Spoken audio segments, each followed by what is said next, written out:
بانی P T I موجودہ party leadership سے ناراض. بانی نے شکوہ کیا اخبار کی خبروں سے ایسا تاثر مل رہا ہے جیسے باہر دوستانہ ماحول ہے. اڈیالہ جیل کی عدالت میں صحافیوں سے گفتگو میں سابق وزیر اعظم نے کہا قیادت پر عدم اعتماد ظاہر نہیں کر رہا لیکن حیرانی ہے باہر سب خوشی خوشی رہ رہے ہیں. مجھے معلومات ملی ہیں باہر سب گڈی گڈی چل رہا ہے.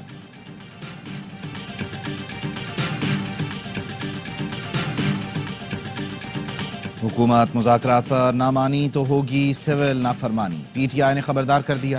شوکت یوسفزئی نے کہا حکومت نے مذاکرات نہ کیے تو ہفتے سے سول نافرمانی کا آغاز ہو جائے گا. شروعات سمندر پار پاکستانیوں سے ہوگی. کارکن چارج ہیں. بانی نے کال دی تو پھر اسلام آباد جائیں گے.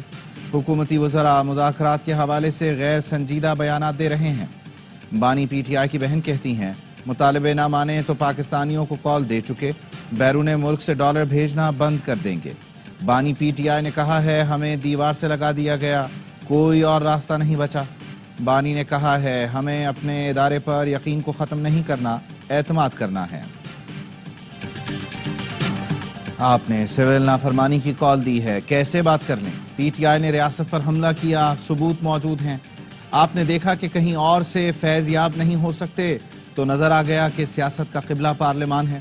سینیٹر شہری رحمان پی ٹی آئی قیادت پر برس پڑی, کہا فرد واحد کے لیے لڑیں گے تو سیاست نہیں کر سکیں گے. آپ ملک سے باہر جا کر ملک کی عزت سے کھلواڑ کرتے ہیں. طلال چودھری نے کہا مذاکرات کا ڈھونگ فیض حمید کو بچانے کے لیے ہے. ایسے مذاکرات نہیں ہوں گے جس سے فیض اور بانی کا احتساب نہ ہو. پہلے کہا گیا کہ ہم چوروں سے ہاتھ نہیں ملائیں گے, کیا اب ہم چور نہیں رہے جو مذاکرات ہو رہی ہے؟ سینیٹر عرفان صدیقی کا کہنا ہے شرائط اور سول نافرمانی کی تلوار لٹکتی ہو تو بات نہیں ہو سکتی. پی ٹی آئی سرٹیفکیٹ جاری کرے, کیا ہم اب بھی چور ہیں یا نہیں, یا انہوں نے نقطہ نظر بدل لیا ہے؟ وہ ڈاکوؤں سے ہاتھ ملانے کے لیے تیار ہیں تو راستے کھلے ہیں.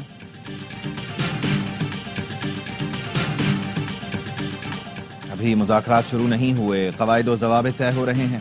اسد قیصر نے بتا دیا, کہا بات چیت جب بھی ہوگی سب کے سامنے ہوگی, خفیہ مذاکرات نہیں کریں گے. عمر ایوب نے کہا مذاکرات کے لیے تیار بھی ہیں اور دستیاب بھی, مذاکرات کرنے والا با اختیار ہونا چاہیے. اسپیکر سے کوئی بات نہیں ہوئی, وہ مذاکرات کرانے میں مثبت کردار ادا کریں تو اچھی بات ہے. سابق صدر عارف الوی نے کہا ہمیشہ سے مذاکرات کا حامی ہوں, یہ ڈھیٹ لوگ ہیں, شاید مذاکرات نتیجہ خیز نہ ہو. اچھی بات ہے فیض حمید پر سیاست میں حصہ لینے پر مقدمہ چل رہا ہے.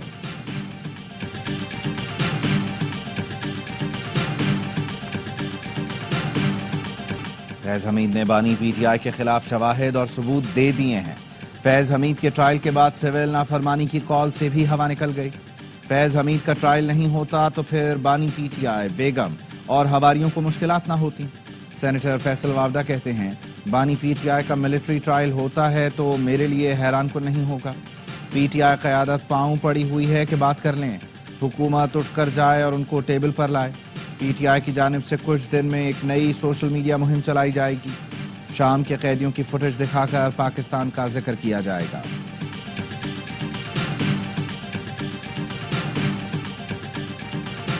توشہ خانہ کیس 2 میں بانی پی ٹی آئی اور بشرا بی بی پر فرد جرم عائد کر دی گئی. بانی پی ٹی آئی اور بشرا بی بی کا صحت جرم سے انکار. اڈیالہ جیل میں سماعت کے دوران اسپیشل کورٹ سینٹرل 1 نے فرد جرم عائد کی. کیس نیب سے ایف آئی اے کو منتقل کیا گیا تھا. بانی پی ٹی آئی اور بشرا بی بی پر اختیارات کے ناجائز استعمال کا الزام ہے. ریفرنس کے مطابق سعودی ولی عہد کے دیے گئے بلغاری جیولری سیٹ کی قیمت اس کی مالیت سے کم لگائی گئی. بانی پی ٹی آئی نے وزارت عظمیٰ کے دوران 108 میں سے 58 تحائف اپنے پاس رکھے. سیٹ کی کم قیمت لگوا کر قومی خزانے کو 3 کروڑ 28 لاکھ روپے سے زائد کا نقصان پہنچایا گیا. مدارس رجسٹریشن بل پاس نہ ہونے کا ذمہ دار ایوان صدر ہے. شکایت صدر مملکت سے ہے, علماء سے کوئی اختلاف نہیں. مولانا فضل الرحمان کی ڈی آئی خان میں میڈیا سے گفتگو, کہا بل حکومت نے تیار کیا تھا, حکومت کے منظور کردہ بل پر صدر نے اعتراض کیوں کیا؟ کسی بھی بل پر صدر آئینی مدت میں دستخط نہ کریں تو وہ خود بخود قانون بن جاتا ہے. ہمارا دعویٰ ہے مدارس رجسٹریشن بل ایکٹ بن چکا, معاملے کو غیر ضروری طور پر الجھا دیا گیا. ہم نے طے کر لیا احتجاج کریں گے, اسلام آباد جانا پڑا تو جائیں گے. مدارس رجسٹریشن بل پر صدر کے اعتراضات جے یو آئی کے حوالے. مدارس رجسٹریشن کا نیا حکومتی مسودہ بھی مولانا کو دے دیا گیا. مولانا فضل الرحمان کا مدارس رجسٹریشن بل منظور ہو گیا تو وزارت تعلیم سے رجسٹرڈ 18,000 مدارس کی قانونی حیثیت ختم ہو جائے گی۔ علامہ راغب نعیمی کہتے ہیں اتحاد تنظیمات مدارس نے 2019 معاہدے کے مطابق وزارت تعلیم سے رجسٹریشن کی تصدیق کی تھی۔ مدارس رجسٹریشن کا 2019 کا نظام برقرار رکھا جائے۔ قاف لیگ کے صدر چودھری شجاعت حسین کا کہنا ہے مدارس سے متعلق کوئی نیا تنازع پیدا نہ کیا جائے۔ مولانا فضل الرحمان جو کہہ رہے ہیں اس پر توجہ دیں، مدارس میں جدید تعلیم، سائنس و ٹیکنالوجی پڑھانے کی ضرورت ہے۔ ڈی چوک جانے کا فیصلہ آپ کا تھا یا علی امین گنڈا پور کا؟ کیا بانی پی ٹی آئی کی اجازت سے سیاسی فیصلے کیے تھے؟ آپ کے اور علیمہ خان کے درمیان اختلافات کی خبروں میں کتنی صداقت ہے؟ بشرا بی بی کی اسلام آباد ہائی کورٹ آمد کے موقع پر صحافیوں کے سوالات۔ بشرا بی بی نے کسی سوال کا جواب نہ دیا۔ وزیر اطلاعات پنجاب نے طنز کے تیر چلا دیے۔ اسما بخاری نے کہا 24 اور 26 نومبر کو جوشیلے خطاب کرنے والی انقلابی بھاشن پشاور چھوڑ آئیں، آج قوم کو بتاتی ڈی چوک سے دوڑ کیوں لگائی تھی۔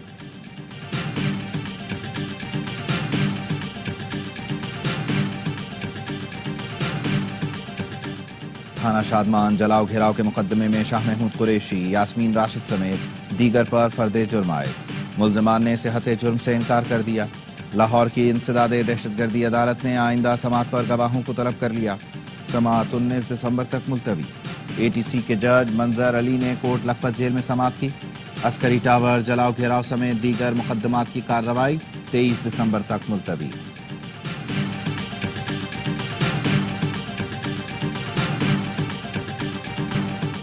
سپریم کورٹ کے آئینی بینچ نے وفاقی حکومت سے 9 اور 10 مئی کی ایف آئی آرز اور دیگر تفصیلات طلب کر لیں۔ آئینی بینچ نے ملٹری کورٹ میں ٹرائل کے رولز بھی مانگ لیے۔ دوران سماعت جسٹس جمال مندوخیل نے استفسار کیا جو شخص آرمڈ فورسز میں نہیں وہ اس کے ڈسپلن کے نیچے کیسے آ سکتا ہے؟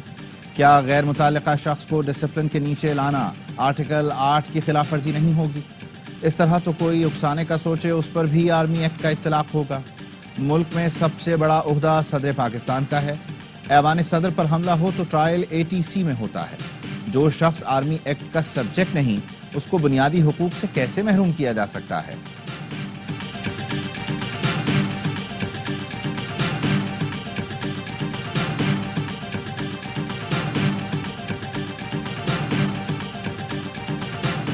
حکومت نے بلاول بھٹو سے جوڈیشل کمیشن میں شمولیت کی درخواست کر دی۔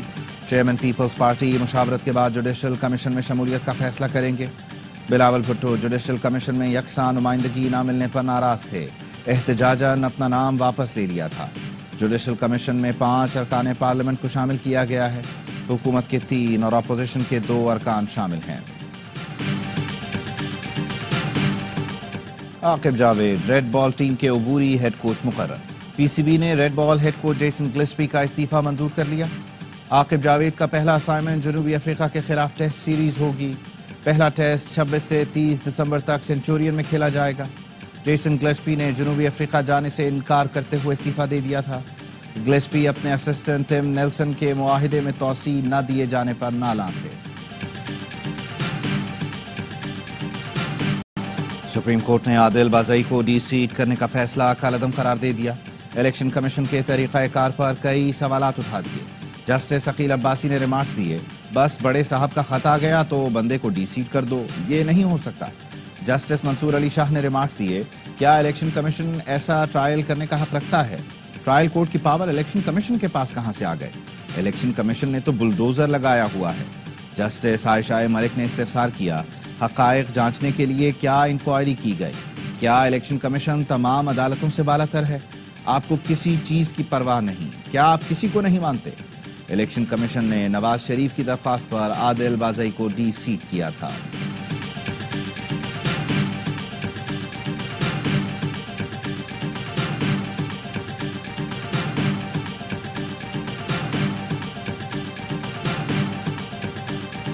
اسلام آباد ہائی کورٹ میں ججز تقرری کے لیے 10 امیدواروں کے نام سامنے آ گئے۔ 21 دسمبر کو چیف جسٹس کی زیر صدارت جوڈیشل کمیشن اجلاس میں غور ہوگا۔ چیف جسٹس اسلام آباد ہائی کورٹ نے جج اعظم خان اور جج شاہ رخ ارجمند کے نام تجویز کر دیے۔ جسٹس منصور علی شاہ کی جانب سے ایڈوکیٹ سلمان مظہر شیر خان نامزد۔ بیرسٹر گوہر نے ایڈوکیٹ کاشف علی ملک کا نام پیش کر دیا۔ سینیٹر فاروق ایچ نائک نے 4 نام تجویز کیے۔ قمر حسین سبزواری، عمر اسلم خان، دانیال اعجاز اور کاشف علی شامل۔ اسلام آباد بار کونسل کی جانب سے ایڈوکیٹ سید قمر حسین شاہ سبزواری کا نام سامنے آیا۔ روشن خورشید بروچہ نے ایڈیشنل سیشن ججز ہمایوں دلاور کو نامزد کیا۔ اسحاق ڈار کے سینیٹر منتخب ہونے کے خلاف پٹیشن دائر کرنے والے وکیل نوازش پیرزادہ بھی شامل ہیں۔ چیف جسٹس آف پاکستان کی زیر صدارت کراچی رجسٹری میں اجلاس، سندھ کی جیلوں میں مسائل کی نشاندہی اور ان کے حل کا جائزہ۔ Chief justice Sindh high court Muhammad Shafi Siddiqui, I G jail خانہ جات اور دیگر حکام کی شرکت۔ اعلامیے کے مطابق سندھ کے لیے جسٹس ریٹائرڈ ارشاد علی شاہ کی سربراہی میں ذیلی کمیٹی تشکیل دی گئی۔ کمیٹی جیلوں کی موجودہ صورتحال کا جائزہ لے کر جامع اصلاحاتی پیکج تجویز کرے گی۔ چیف جسٹس نے قیدیوں کے ساتھ انسانی ہمدردی کی اہمیت پر زور دیا۔ چیف جسٹس نے ہدایت کی 3 سال سے زائد عرصے سے فیصلے کے منتظر قیدیوں کو ترجیح دی جائے۔ فوجداری نظام انصاف سے متعلق سابقہ پالیسیوں کا جائزہ لیا جائے۔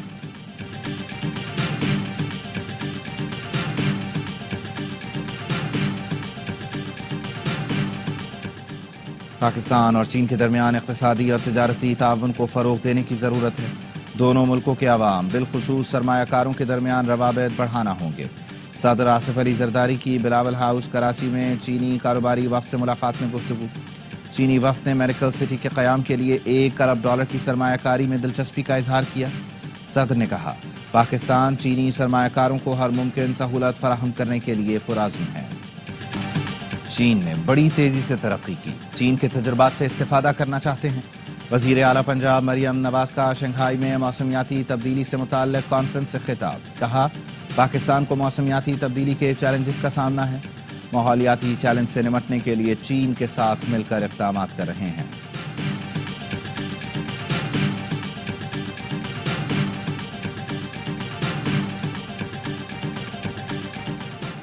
ایف آئی اے نے دبئی میں پاکستانی شہریوں کی جائیدادوں سے متعلق 43 کیسز بند کر دیے۔ وفاقی تحقیقاتی ادارہ 50 سے زائد شہریوں کے خلاف اہم شواہد اکٹھے نہ کر سکا۔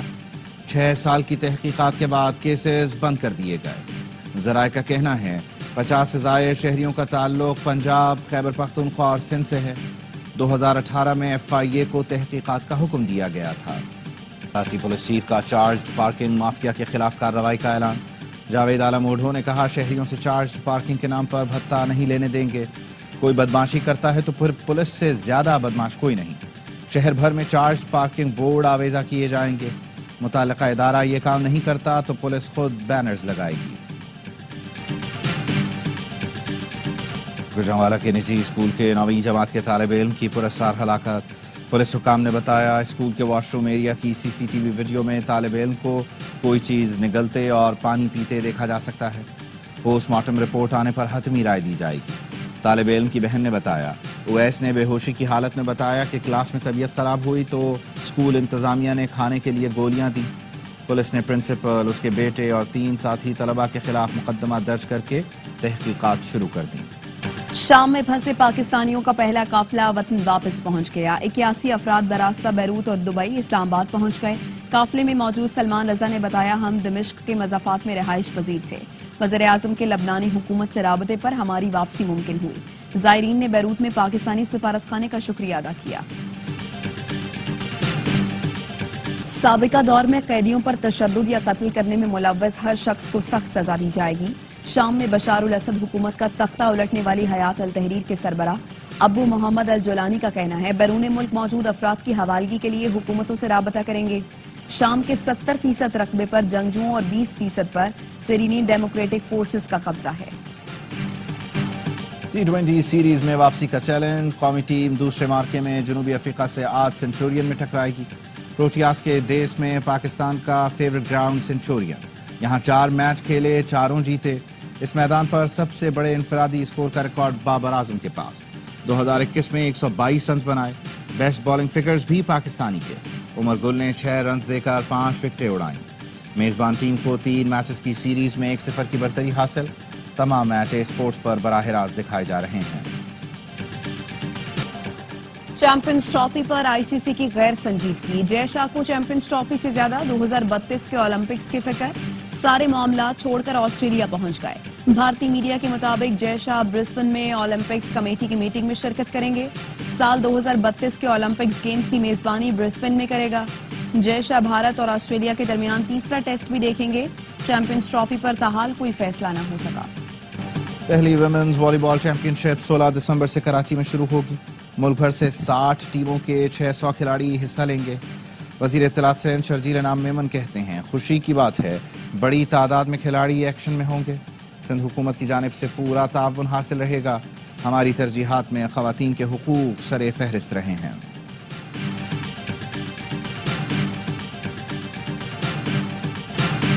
اور کراچی میں 19واں عالمی کتب میلہ ایکسپو سینٹر میں سج گیا۔ وزیر اعلیٰ سندھ نے افتتاح کیا۔ کہا کراچی کو نظر لگانے والے لوگ خود ختم ہو جائیں گے۔ یہ کراچی ہی ہے جہاں دنیا کا سب سے بڑا انٹرنیشنل کلچرل فیسٹیول اور عالمی اردو کانفرنس ہوتی ہے۔